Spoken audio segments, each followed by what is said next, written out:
నమస్కారం, నేను మీ జాహ్నవి. మన సనాతన ధర్మం ప్రకారం, మన హిందూ సంప్రదాయం ప్రకారం ప్రతినిత్యము కూడా మనకెన్నో సందేహాలు ఉంటూ ఉంటాయి. ఆధ్యాత్మికంగా అనేక రకాల సందేహాల్ని నివృత్తి చేయడం కోసం ఈరోజు మనతో చాలా స్పెషల్ గెస్ట్ ఉన్నారు. ఆయన శ్రీ విద్యాపీఠ ఉపాసకులు.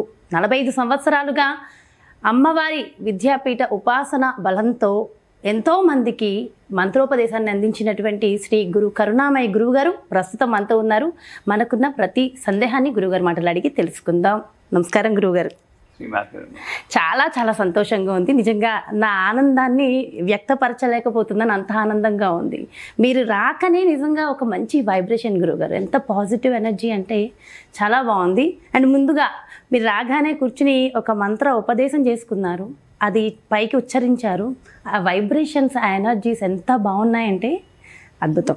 చాలా చాలా సంతోషం గురువుగారు. మంత్రం ఏదైనా అమ్మా, మీరు అడిగారు కనుక ఇంకా ప్రశ్న మొదలట్లేదు, కానీ అమ్మవారే ఈ రకంగా ప్రశ్న అడిగింది అనుకుంటాను. మంత్రం ఇక్కడి నుండి వస్తే వైబ్రేషన్ ఉండదు. మీరైనా నేనైనా ఎవరైనా ఆయనైనా సరే ఇక్కడి నుండి రాకూడదు. కంటా పెట్టిన చదివి ఇది ఎప్పుడు ఇక్కడ ఉంది. ఆ మంత్రం వెనకాతలు ఒక ఆర్తి తపన అన్నారు. ఆ ఆర్తి తపన ఉంటే అమ్మవారిని గురువుని వేడుకుంటున్నాం. ఎప్పుడైతే ప్రార్థన మొదలెట్టామో నువ్వన్న శబ్దం ఉండకూడదు. అంత సరెండర్తో చెప్తూ ఉంటే ప్రతి మంత్రం వైబ్రేషన్. అవును. సో చాలా అద్భుతం. అంటే ఆ వైబ్రేషన్ ఫుల్ ఎనర్జీస్తో స్టార్ట్ అవుతుంది మన ఇంటర్వ్యూ. అమ్మవారి ఇక్కడే అమ్మవారు వచ్చేసి ఆల్రెడీ ఉన్నారు మాకు చెప్పడానికి, అన్నంత ఆనందంగా ఉంది గురువుగారు. అయితే నిన్న నేను మీకు కాల్ చేసిన వెంటనే గురువుగారు నాకు వీడియోస్ కావాలని మిమ్మల్ని అడిగినప్పుడు మీరు నాకు కొన్ని ఏమంటారు, ఖచ్చితంగా కొన్ని అయితే పాటించాలమ్మా నేను మీకు వీడియో ఇవ్వాలంటే అన్నారు. సో అందులో అయ్యో అయ్యో చాలా సంతోషం గురువుగారు. పెట్టి నేను గొప్ప ఇలా ఉంటేనే వస్తాను అయ్యో అలా లేదు. ఖచ్చితంగా మీలాంటి వాళ్ళు తెలియక ఎటో వెళ్ళిపోతున్న మాలాంటి వాళ్ళని సరైన దారిలో పెడుతున్నారు. చాలా సంతోషం గురువుగారు.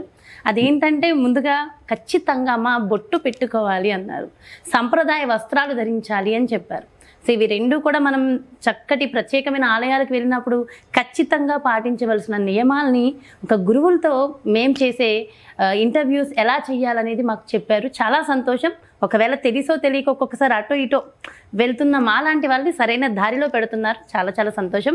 అయితే ఇక్కడ టాపిక్ ఏంటంటే బొట్టు ఖచ్చితంగా పెట్టుకోవాలమ్మా. మీరే కాదు, స్త్రీలనే కాదు, పురుషులు సైతం బొట్టు పెట్టుకుని తీరాల్సిందే. నేను మాత్రం అలానే ఉండాలని ఇష్టపడతాను, అలా నేను మోడర్న్గా ఉండను అని కూడా కాదు అని కూడా చెప్పారు. అసలు బొట్టు గురించి అంత పర్టికులర్గా చెప్పారు.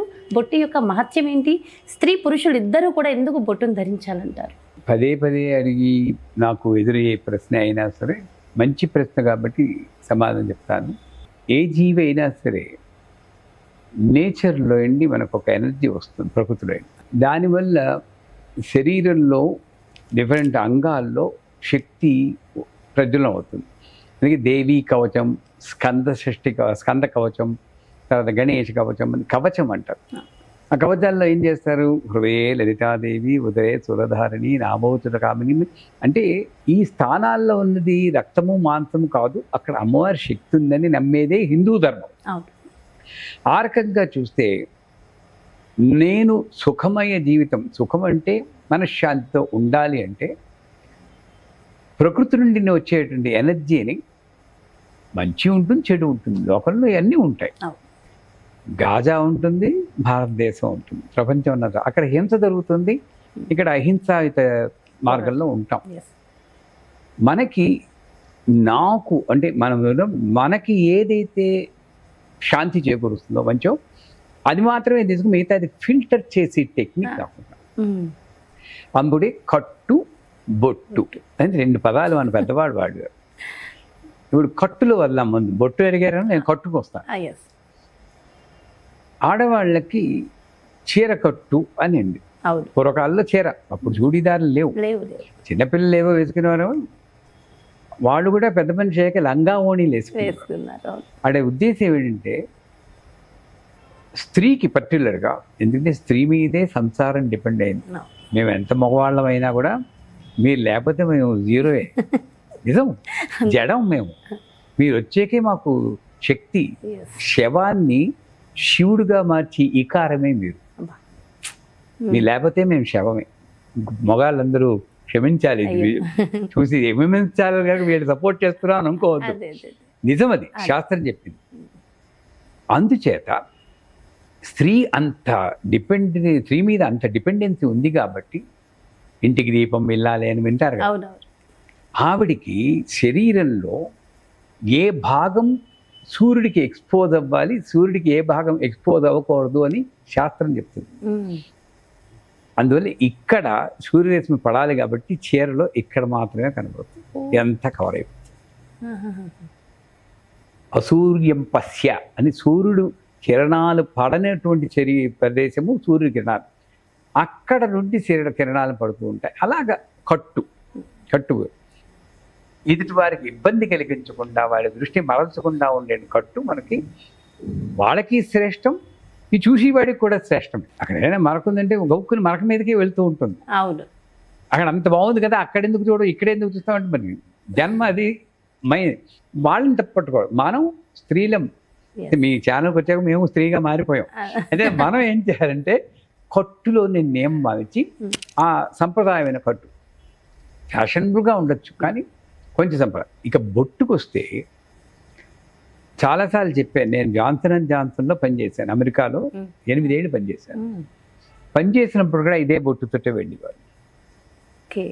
మా మేనేజర్ బెతనెట్ అని ఆవిడ ఫస్ట్ డే, సూబా you got blood between your eyebrows అండి. నా తల్లి బ్లడ్ కాదు, మేము పసుపును పట్టుకుంటాం, టర్మరిక్ పౌడర్ని దాంట్లో కొంచెం ఎరుపు రంగు పెట్టి అలా స్ప్రే చేసి ఇక్కడ పెట్టుకుంటాము. That is why Indian software people are much brighter than other people. ఆవిడ వెంటనే can I buy some powder అంది. అందుకే అన్నాడు, ఏ దేశం ఎగినా ఎందుకు ఆడినా పొగడరా నీ తల్లి భూమి భారతని అన్నాడు. మనం అక్కడికి వెళ్ళి బొట్టు తెరిపేసుకుంటున్నారు కొంతమంది. అప్పుడు అడిగింది ఆవిడ, ఏమిటి మీరు అడిగిన క్వశ్చన్ అప్పుడు వచ్చింది. చెప్పాను, ఇది ఆజ్ఞాచక్రం, మనిషి దృష్టి ఇక్కడికి వెళ్ళిపోతుంది. టామ్ డిక్ అండ్ హ్యారీ లోపల దొరకవుతున్నాం. వాడి ఆలోచన ఏమిటో, పర్టికులర్లీ ఈ మారుతున్న సమాజ స్థితిగతుల వల్ల మగాళ్ళు ఎటువంటి వారు మనకి ఆడవాళ్ళకి తెలియదు. ఆడవాళ్ళ రక్షణ కోసం ముందు చెప్తాను, తర్వాత మగాళ్ళకి వద్దాం. అంచేత వాళ్ళ నుండి ఏ ఎనర్జీ వస్తుందో మీకు తెలియదు కాబట్టి దీన్ని ఫిల్టర్ చేసే టెక్నిక్ ఈ ఎరుపు రంగుకు ఉంది. సో ఒట్టు ఎరుపు రంగులో రజోగుణం అంటారు. ఆ ఎరుపు రిపెల్ చేస్తుంది. దీంట్లో పసుపు కలిపింది అని తిలకం పెట్టుకోవచ్చు, కానీ పసుపుతో కుంకుమ రాయి అంటారు. ఆ రాయి కలిపి గ్రైండ్ చేసి పెట్టి కాంతో కాస్త కస్తూరి అన్ని వేసి గుమగుమలాడుతూ కస్తూరి తిలకం అని అలాగ గుమగుమలాడుతూ పెట్టుకుంటే ఈ పసుపు శుభాన్ని అట్రాక్ట్ చేస్తుంది, ఈ ఎరుపు ఏమో శుభాన్ని రిజెక్ట్ చేస్తుంది. ఆ రకంగా నేను ప్రొటెక్ట్ అవుతుంది. సరే, మీకు ప్రొటెక్షన్, మీకు మాకు కూడా, మగాళ్ళకి ఆడవాళ్ళకి కూడా కాస్తైనా సరే 3 శక్తులు ఉన్నాయి మనకి. శారీరక శక్తి, నాకు 71 ఏళ్ళు, నేను ఇప్పుడు మీలా పరిగెత్తలేను, ప్రయత్నిస్తా కానీ పరిగెత్తలేము. శారీరక శక్తి పడిపోతూనే ఉంటుంది. బట్ లైక్ మానసిక శక్తి స్ట్రాంగ్గానే ఉంటాం. అది కూడా పరిస్థితులను బట్టి ఉంటుంది. ఇంత స్ట్రాంగ్ వాడు గబుక్కుని ట్రాఫిక్ జామ్ బబ్బా అనుకుంటాం. ఎక్కడికి పోయింది ఓర్పు? పరిస్థితులు బట్టి నేను మారిపోతున్నాను. 3వది ఆధ్యాత్మిక శక్తి. ఆ 3వ శక్తిని పెంపొందించేదే బొట్టు. ఈ బొట్టు ఇక్కడ పెట్టుకుంటే ఆజ్ఞాచక్రం యాక్టివేట్ అయ్యి ఇక్కడ ఎవరు ఉంటాడు? శివుడు ఉంటాడు. శివుడు ఎవరు? బతకడానికి కావాల్సిన జ్ఞానం ఇచ్చేవాడు శివుడు. శివజ్ఞాన ప్రదాయిని అంటే విష్ణుమూర్తి ప్రాపంచికంగా భోగం ఇస్తుంటే అదే విష్ణుమూర్తి శివుడిలాగా, నేను ఇద్దరు సెపరేట్ అని ఎప్పుడు చెప్పనమ్మా, అదే విష్ణుమూర్తి శివుడిలాగా మనకి బ్యాలెన్స్ చేసి శక్తి ఇస్తాడు. ఈ బ్యాలెన్స్ శక్తే ఆద్యం. అంటే సంసారంలో పూజలు చేసుకుంటూ ఉండమని ఎవడు అండు. నువ్వు పూజ చేస్తూ ఉండాలి, భర్త కాఫీ అనగానే అక్కడ ఆపేసి కాఫీ ఇవ్వాలి. అది బ్యాలెన్స్. ఉండండి వస్తున్నాను అనకూడదు. పూజ మధ్యలో ఆపేసినా ఏం దోషం అంటే ఎందుకు ఆపుతున్నావు అన్నది. ఆ టీవీలో సీరియల్ చూడడానికి ఆపితే తప్పే. నా భర్తకి నేను ఒకవేళ ఆవిడ కోపడింది, అమ్మ నువ్వు శివుడిని చూసుకోవా, నా భర్తని నేను చూసుకోక్కర్లేదా, అదేంటి తల్లి అలా మాట్లాడతావు అని దెబ్బలాడగలిగే శక్తి నీకు ఆధ్యాత్మికం ఇస్తుంది. అంటే బొట్టు పెట్టుకుంటే ఈ బ్యాలెన్స్, సమతుల్యము అంటారు. అంటే మగవాళ్ళు కూడా ఆడవాళ్ళు కూడా ఏం చేస్తే నాకు భవిష్యత్తులో పురోగమనం అవుతుంది అంటారు. ఈ చెట్టు పూజ చేస్తే ఆ చెట్టు పూజ ఏం చేయాలి అని అలా నేను చెప్పదలుచుకోలేదు. భవిష్యత్తులో అభివృద్ధి సాధించాలంటే అటు మగవాళ్ళు ఆడవాళ్ళు కూడా ఈ ఆజ్ఞా చక్రాన్ని యాక్టివేట్ చేయాలి. దానికి కుంకుమే పెట్టుకోకలేదు. అదే అడగబోతుందని గురుగారు అర్థమైపోయిందా? అదే అడగబోతుందని నేను అంటే ఖచ్చితంగా. ఇద్దరు మాట్లాడుతుంటే కాన్షియస్నెస్ ఫ్లోస్ అంటారు, అవేర్నెస్. మీరేం అడుగుతున్నారో మనకు మీకు తెలుస్తుంది. అర్థమైపోతుంది. అంటే కుంకుమే పెట్టుకోవాలంటే మగాళ్ళు అంటే ఫ్యాషన్ ఎక్కువ పొందుకుంటాం. ఆడవాళ్ళ కుంకుమ ఏంటి అనుకోవచ్చు. అవును. విభూతి పెట్టుకోండి, విభూది ఇంకా ఈ మధ్యన గంధం గంధం పెట్టుకోండి. నేను ఒక ఈ గ్రీన్ కలర్ ఒక బొట్టు ఉంది. ఇది కూడా నాకు మధ్యలో వచ్చింది ఆలోచన వచ్చింది. ఆదిశ్యామల ఆకుపచ్చ రంగులో ఉంటుందని కదా. ఈ కుంకుమ బిల్వ పత్రాలతోటిను తులసాకులతోటి స్పెషల్ గా తయారు చేసే కుంకుమ నేను చేయించుకున్నా. మీరు చేయించుకున్నారు? మేము చేయించుకున్నాం. ఆ కుంకుమ పెట్టుకుంటే నిజం చెప్పొద్దు, నిజమే చెప్పండి గురువు గారు, మేము కూడా పెట్టుకుంటాం. ఆకర్షణ శక్తి పెరుగుతుంది. ఓకే, అది చాలా ముఖ్యం కదా. సో ఇది మిమ్మల్ని మా ప్రపంచాన్ని రక్షించడానికి ఎరుపు. ఆధ్యాత్మిక జ్ఞానం పెరగడానికి ఓ తెలుపు పడేసాం. ఆకర్షణ పెట్టుకోవడానికి ఇది అవన్నీ అక్కర్లే, ఒక్క బొట్టు పెట్టుకుంటే చాలు. కానీ ఫీల్డ్ లో ఉన్నాం కదండి, 10 మంది మనల్ని. ఇప్పుడు నేను ఎందుకు వస్తున్నాను, డబ్బు కోసం రాదని మీకు తెలుసు. తెలుస్తున్నది 10 మందికి పంచితే ఎప్పటికైనా ఒక్క ఫ్యామిలీ బాగుపడ్డా నా జన్మ చరితార్థమే. ఇది తెలుసుకుని చూడండి, ఇది చాలు మాకు. అందుకోసం వాళ్ళు మరి నా దగ్గర రావాలంటే అట్రాక్షన్ చాక్లెట్ ఉండాలిగా. ఈ రోజుల్లో చాక్లెట్ కట్టు బొట్టు. నేను అదే జీన్స్ ప్యాంట్ వేసుకుని స్పైక్స్ పెట్టుకుని వచ్చేదనుకోండి, మీరు నన్ను పిలుస్తారో చెప్పండి. నా దగ్గర జ్ఞానమే ఉండొచ్చు, కానీ నా కట్టు బొట్టి మిమ్మల్ని ఆకర్షిస్తుంది. అందుచేత ప్రపంచంలో నేను మంచి పేరు సంపాదించుకుని నన్ను నేను రక్షించుకుని నేను అభివృద్ధి పొందాలంటే కట్టు బొట్టు రెండు చాలా ముఖ్యం. సో ఆ గ్రీన్ కలర్ బొట్టు అది తయారు చేసే విధానం అసలు ఏంటనేది మాకు కూడా చెప్పేస్తే రహస్యం అంటారా? సో ఖచ్చితంగా మాకైతే ఆ బొట్టు కావాలి. ఎవరైనా కావాల్సిన వాళ్ళు నేను ఫ్రీగా ఇస్తాను. కావాలిస్తే నేను నెక్స్ట్ టైం మీకు వచ్చినప్పుడు నాకు కావాలి గురువు గారు. నేను నెక్స్ట్ టైం మీకు వచ్చినప్పుడు ఇంత బాటిల్ ఇస్తాను, కాస్త పెట్టుకుంటే మీకు వచ్చిన వాళ్ళందరికీ పెట్టుకుంటాను. ఆ కెమెరామెన్ కూడా బొట్టు పెట్టుకోవాలి అసలు. నిజంగా కెమెరామెన్ కూడా అంటే మీకు బొట్టు విశేషం తెలిసినప్పుడు దానివల్ల ఏముందమ్మా చిన్న దానికి ఖర్చు ఉంది చెప్పండి. రేపటి నుంచి శ్రీను కూడా ఖచ్చితంగా బొట్టు పెట్టుకుని రావాలి. మీరు నమ్మరు, సుమన్ టీవీలో ఫస్ట్ ఇంటర్వ్యూ నాగరాజ్ చేత బొట్టు పెట్టింది మీరే అండి గురువు గారు, నాకు నమస్కారం పెట్టారు. నిజంగా నిజంగా అవును, అంతకు ముందు బొట్టు పెట్టుకునేవారు కాదు. ఇప్పుడు నాగరాజు కూడా యాక్చువల్గా బొట్టు విలువ తెలిసింది నాకు. అంటే నేను గొప్ప ఆయన తక్కువ అని కాదు, వాళ్ళు తెలియక చేస్తున్నారు. ఈ విలువ తెలిసినప్పుడు ప్రతి ఒక్కరు ఇంత నాలా అంకాళంలో పెట్టుకోమని అంటలేదు, మీలా చిన్న బొట్టు పెట్టుకున్నా చాలు. పర్టికులర్లీ యంగ్స్టర్స్, ఆడవాళ్ళు మగాళ్ళు చిన్న బొట్టు. ఆ రకంగా చెప్పాలంటే తమిళనాడులో ఆ కల్చర్ మీరు గమనించారా? అవునవును, తమిళనాడులో విభూది అది పెట్టుకోకుండా ఎవ్వరు బయటకు. మనం ప్రతి రాష్ట్రం చూసి ఒక మంచి నేర్చుకోవాలి ప్రతి ఒక్కరు. ఆ మంచిలోనే ఈ కట్టు బొట్టు కొంచెం మనం మార్చుకోగలిగితే ప్రమాదం. అయితే గురువుగారు బొట్టు గురించి ఇంత ఇంపార్టెంట్గా చెప్తూ ఉన్నారు, ఖచ్చితంగా బొట్టు ధరించడం వల్ల ఉపయోగాలు చెప్తున్నారు. మరి ఇది అడిగితే నేను కాంట్రవర్సీ అవ్వచ్చేమో, కానీ అడగాలి ఖచ్చితంగా. భర్త పోయిన స్త్రీకి మరి ఎందుకు బొట్టుని చెరిపేస్తున్నారు? ఇది నిజంగా శాస్త్రంలో ఉందంటారా? మీ ప్రశ్నకి సమాధానం చెప్పే ముందు, భర్త సౌభాగ్యం భర్తతోటే విడిపోయిందనో ఏదో దాని తర్వాత వద్దాం. ఒక ఆచారం కింద వచ్చి తీసేస్తున్నారు. మరి అంత సౌభాగ్య చిహ్నమైన బొట్టుని భర్త ఉండగానే ఎందుకు వాళ్ళు తీసేస్తున్నారు? బొట్టు పెట్టుకొని వాళ్ళని అడుగుతున్నారు. మామూలుగా అంతా బాగున్నప్పుడు సౌభాగ్య చిహ్నాలు నేను ధరించాలా అక్కర్లేదా? ఓన్లీ శుక్రవారం శ్రావణ మాసంలో ఏం చేయాలని చెప్పి శుక్రవారం పెట్టుకుని సౌభాగ్య లక్ష్మి బారమ్మ అనుకుంటూ ఉంటే ఆవిడ ఇవ్వదు. నేను ఆ సంప్రదాయాన్ని నేను పాటించాలి. ఇకపోతే శాస్త్రం వేరు, ఆచారం వేరు. లేదా కర్ణాటక స్టేట్కి వస్తే భర్త పోయే కూడా మామూలుగానే ఉంటారు.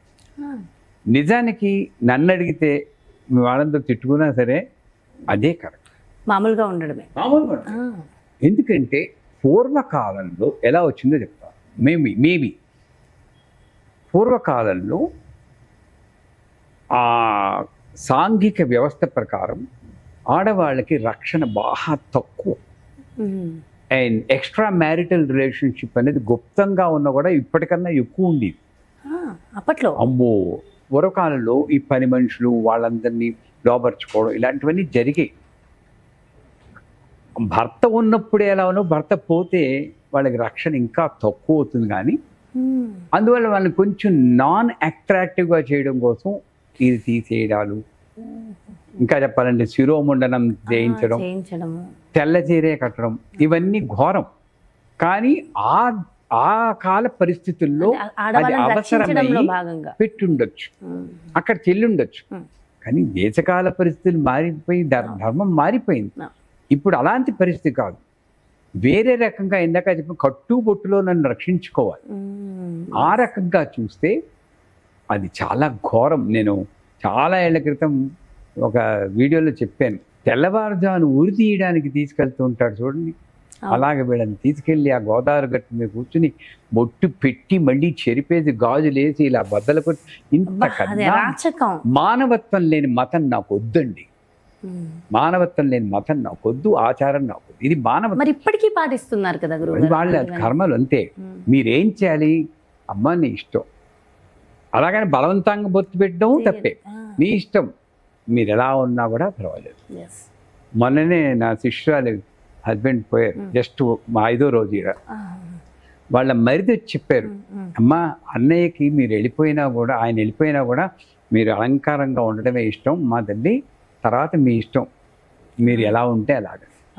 మా అమ్మగారికి అలాగే చెప్పాము. మా నాన్నగారు వెళ్ళిపోగానే 10వ రోజు కానీ కొంచెం కళ్ళ నీళ్ళు పెట్టుకుని, అమ్మ నీ ఇష్టం అమ్మ, నువ్వు ఎలా ఉండాలనుకున్నా ఆ గౌరవం అలాగే ఉంటుంది అని చెప్పారు.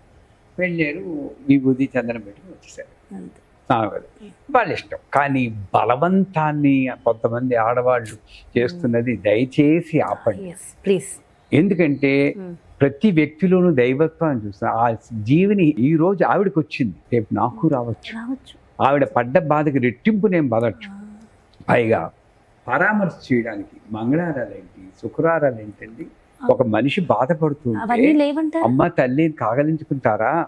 ఇది ఆవిడ ఇంకా సెటిల్ అయిపోతూ ఉంటే ఇంకా అప్పుడు వెళ్ళి ఎంత కష్టం వచ్చిందే తల్లి అని ఊపేస్తూ వాళ్ళని తెప్పడం ఎంత సాడిస్టిక్ మెంటాలిటీ. ఇన్ని పూజలు చేస్తూ దీని మీద ఫోకస్ చేస్తూ అక్కడ పుణ్యకర్మ వస్తే ఇక్కడ పాపకర్మ చేసి పోగొట్టుకుంటున్నారు వీళ్ళు. మీకు నిజంగా హ్యుమానిటేరియన్ ఉంటే ఆ వెళ్ళగానే వెళ్ళి రోజు చూడకండి, ఏమీ చూడకండి. నిజంగా చెప్పాలంటే మా మామయ్య గారు అంటే మా మామగారు వెళ్ళిపోయినప్పుడు మా అమ్మ వీల్ చైర్లో వెళ్ళి ఆవిడ్ని పలకరించింది. మా అత్తయ్య గారు అదేంటండి మీరు ఇలా వచ్చారు? అమ్మ మనిషి సాయం ఉండాలి, నాకేం పర్లేదు, నాకేం అవదన్నారు. దాని తర్వాత మా నాన్నగారు 12 ఏళ్ళు బతికారు. కానీ మిగతా వాళ్ళు తోడళ్ళు వాళ్ళు రాలేదు. మీరు నమ్మరు, 6 నెలల్లో 2 మామగారులు వెళ్ళిపోయారు. ఏమిటంటారు దీనికి? మానవత్వం ఇక్కడ నిలబడింది. అందుకే చెప్తున్నాను, ఆచారం వేరు. ఆచారం నేను ఆర్థడాక్స్ కాదా అంటే నేను పక్కా ఆర్థడాక్స్. సంధ్యావందనం చేయకుండా బయటికి రాను, నేను బయట ఎక్కువగా తినను. కానీ మానవత్వం లేని ఆచారాలు నేను పాటించను. ఎందుకంటే ఈ బొట్టు తీయడం అన్నది ఇప్పుడు యాక్చువల్గా ధూమావతి అన్న దశమహావిద్యలో ఉంది. ఆవిడ కూడా నేను బొట్టు పెట్టే మనం చేస్తా, కానీ ఓల్డ్ అగ్లీ విడో అని డిస్క్రిప్షన్ చెప్తారు. సో ఆ రకంగా మనం చూస్తే బలవంతంగా వాళ్ళని హింస పెట్టి మనం చేసి చాలా తప్పు. ఆ కాలంలో వచ్చిందంటే ఆచారం, అది వేరే విషయం. దేశకాల పరిస్థితిని బట్టి ధర్మం మారుతుంది. కాబట్టి ఈ రోజుల్లో వాళ్ళకి ఎలా వీలుంటే అలా చేయడం. అసలు అద్భుతంగా వివరించారు గురువుగారు. ఈ వీడియో చూసిన ఎవరైనా బొట్టును మాత్రం ఖచ్చితంగా వదలరు. నేనైతే నా జీవితంలో ఇంకా వదలను. చాలా చాలా సంతోషం. థ్యాంక్ యూ సో మచ్ గురువుగారు. నమస్కారం. విన్నారు కదండి, ఇది మన సనాతన ధర్మం ప్రకారం బొట్టు వెనుకున్న అసలు రహస్యం. ఎంత నిగూఢ రహస్యాన్ని ఎంత డీటెయిల్గా మనందరికీ అర్థమయ్యే రీతిలో బొట్టు యొక్క ఉపయోగాన్ని వివరించే రీతిలో వివరించారు కదా గురువుగారు. సో ఖచ్చితంగా ప్రతి ఒక్కళ్ళు, స్త్రీ అనే కాదు, పురుషులనే కాదు, పిల్లలనే కాదు, నేను అని కాదు, మీరని కాదు, ప్రతి ఒక్కళ్ళు కూడా బొట్టును ధరిద్దాం, మన సనాతన ధర్మాన్ని కాపాడుకుందాం, దాని వెనుకున్న అసలు రహస్యాన్ని మనందరం కూడా తెలియచెప్దాం. మరో ప్రత్యేకమైన కార్యక్రమంతో మళ్ళీ మీ ముందుకు వచ్చేస్తాను. నమస్కారం.